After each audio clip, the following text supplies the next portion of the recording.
Ya, pemirsa, dan untuk membahas apa yang sebenarnya melatar belakangi para pelaku melakukan pembunuhan sadis bahkan terhadap orang terdekat mereka, telah tergabung bersama kami pemirsa kriminolog, ada Prof. Adrianus Beliala. Selamat siang, Prof. Adrianus. Selamat siang, Mbak. Terima kasih Oke, dihubungi. Prof, ini pelaku kejahatan seringkali orang terdekat, Prof. Apa alasannya? Latar belakangnya apa, Prof? Bisa dibalik begini, bahwa memang korban itu tidak memiliki circle yang luas.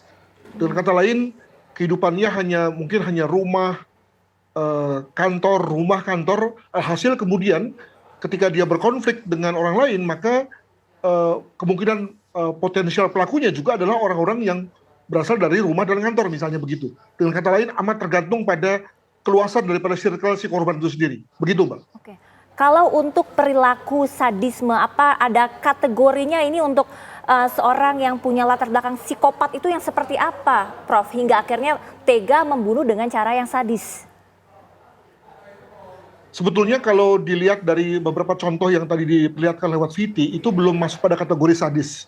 Mengapa? Karena sadis biasanya dikaitkan dengan perusakan atau situasi eksesif yang dialami pada tubuh korban. Dengan kata lain, korban tidak hanya cukup ditikam misalnya, tapi ditikam berkali-kali. Tidak hanya cukup ditusuk, tapi dicacah berkali-kali. Itulah kondisi sadisnya. Nah, tetapi ketika kemudian dikaitkan dengan siapa pelakunya, misalnya pelakunya adalah orang-orang yang kita sebut sebagai orang intim pada korban, maka seringkali kita menyebutnya sebagai pembunuhan sadis. Hal mana kita bicara mengenai bahwa sebetulnya orang-orang intim itu tidak seharusnya mampu melakukan misalnya pembunuhan kepada orang tua kepada anak, anak kepada anak yang lain. Nah, ini memang menjadikan satu pertanyaan, apakah ada masalah dengan keluarga kita? Keluarga umumnya menjadi satu entitas yang paling kuat ya, di mana orang-orang intim di dalamnya, anak, ibu dan ayah misalnya, mestinya adalah orang-orang yang paling tahan dengan godaan, tahan dengan goncangan, tahan dengan emosi, ya. Tetapi ketika kemudian lalu ternyata emosi sudah mampu membuat anak mampu bunuh ibu, anak mampu bunuh ayah dan seterusnya, maka kita juga bisa mempertanyakan sebetulnya bagaimana dengan kondisi ketahanan di keluarga-keluarga kita pada umumnya, begitu. Oke, bicara mengenai kasus-kasus yang terjadi di mana pelakunya ini ternyata adalah orang terdekat, Prof. Ini motifnya ini apa sebetulnya? Kalau dari kebanyakan kasus ya, apakah memang dendamkah, sakit hatikah? Gampangnya adalah emosi ya, dan emosi ini kemudian lalu didorong oleh karena hubungan yang renggang antar anggota keluarga. Sebagai contoh misalnya, anak tidak pernah lagi tidak tinggal dengan orang tua.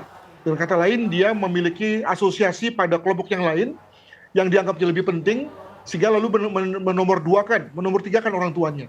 Begitu kemudian dia marah sama orang tua, maka dia sikat gitu ya. Demikian juga misalnya konflik di antara sesama sibling ya, sesama saudara. Umumnya karena di antara sesama saudara itu tidak lagi tinggal bersamaan, tidak menjadikan saudara sebagai orang yang paling penting dalam kehidupannya, maka begitu kemudian ada situasi emosi, langsung kemudian kalap dan menghabisi keluarganya. Nah, maka memang dalam hal ini situasi di mana pergerakan keluarga makin kencang ya, orang-orang tidak lagi berkumpul dalam satu rumah, saling terpecah-pecah, saling berpisah, dan kemudian adanya orang-orang lain, adanya media sosial, itu seringkali menjadikan ketahanan keluarga berkurang. Alhasil kemudian ketika ada satu masalah sedikit saja, langsung kemudian dihadapi dengan ekstrim ya, antara lain juga misalnya melalui pembunuhan seperti ini. Kalau memang berdasarkan data, Prof, apakah maraknya pembunuhan sadis ini juga trennya meningkat dari tahun ke tahun, dan apakah memang ada faktanya bahwa ketahanan keluarga di Indonesia, di suku atau seperti apa, kalangan yang seperti apa yang rentan terjadi hal-hal seperti ini? Dari segi data jelas sekali bahwa ada peningkatan, baik itu dari segi jumlah dan kualitas. Kualitas ini misalnya bicara mengenai bahwa tidak selamanya hanya soal ekonomi, tapi juga ada yang menyangkut soal perselingkuhan, soal gangguan jiwa, tadi disebut juga misalnya soal psikopatologik, itu betul. Demikian juga soal-soal yang terkait dengan SARA. Artinya memang keluarga-keluarga pada umumnya menjadi sasaran serangan ini tidak hanya dari orang luar, tapi dari anggota keluarga sendiri.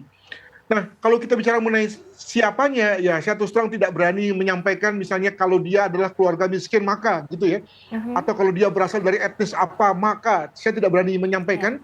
Tetapi yang jelas bahwa dampaknya semua keluarga itu sekarang ini harus hati-hati dengan kemungkinan adanya anggota keluarga yang punya bad temper ya, atau emosi meledak, emosi yang gampang sekali naik ya. Dan kalau kemudian emosi itu lalu disertai dengan kontrol diri, antara lain akibat daripada karena adanya pendidikan yang baik, religiusitas yang juga baik, demikian juga hubungan affinity antara anggota keluarga juga baik, maka emosi dapat diredam. Masalahnya adalah bahwa ketika ekonomi tidak baik, pendidikan juga tidak baik, situasi beragama juga tidak baik, maka ketika seseorang anggota keluarga ini marah pada anggota keluarga yang lain, marahnya menjadi tidak terkontrol, bahkan sampai fatal, di mana kemudian berupa akibatnya pembunuhan, begitu. Oke, ada faktor ekonomi, ada faktor pendidikan juga. Tapi Prof, kita bicara ke depan ya, karena cukup mengkhawatirkan ini. Marak sekali kasus-kasus pembunuhan sadis ini, ternyata pelakunya adalah orang terdekat. Apa yang sebetulnya harusnya dilakukan begitu dalam satu keluarga untuk kemudian menjaga keharmonisan, baik itu emosi satu sama lain, menghindari adanya hal-hal ini yang kembali terjadi dan meningkat, Prof? Saya memang meramalkan situasi yang memburuk ya ke depan ketika keluarga-keluarga semakin digerus ya ketahanannya akibat dari semakin berkurangnya affinity atau kedekatan antara anggota keluarga ya. Kalau misalnya ketahanan itu berkurang karena anggota keluarga makin dewasa ya, tadinya menjadikan orang tua sebagai referensi utama dalam hidupnya, lalu lama-lama ketika makin gede mulai menemukan rekan bermain, rekan sekolah sebagai referensi dalam rangka bergaul, dalam rangka mencari nilai-nilai baru, itu oke. Tapi sekarang ini tidak hanya sekolah, tidak hanya teman bermain, tapi juga media sosial, juga obat-obatan, alkohol, demikian juga berbagai pihak-pihak yang mempengaruhi anak ya, sehingga hasil hubungan orang tua dan anak menjadi cukup jauh. Demikian juga kalau kita bicara mengenai konteks antara suami istri, di mana gangguan keutuhan perkawinan itu dengan mudah dapat terganggu akibat daripada adanya pria lain, wanita lain, demikian juga gangguan ekonomi ya. Sekali lagi keluarga ke depan menjadi makin berat dari segi tantangannya untuk dipertahankan untuk semakin utuh ya, sehingga kemudian lalu menjadikan anak-anaknya sebagai anak-anak yang berguna bagi bangsa dan negara. Semoga anggapan yang pesimis ini tidak menjadi kenyataan ya, kalau melihat dari betapa beratnya tantangan ke depan. Begitu, ya, Pak. Tetap optimis ya, bisa terjalin keluarga yang harmonis, hal seperti ini bisa terhindar. Terima kasih banyak ya, Prof. Adrianus Meliala atas waktunya. Selamat siang. Baik dari hal agama, ekonomi maupun hubungan ya. Baik, pemirsa, apa kabar Indonesia Siang akan segera kembali sesaat lagi. Tetaplah bersama kami.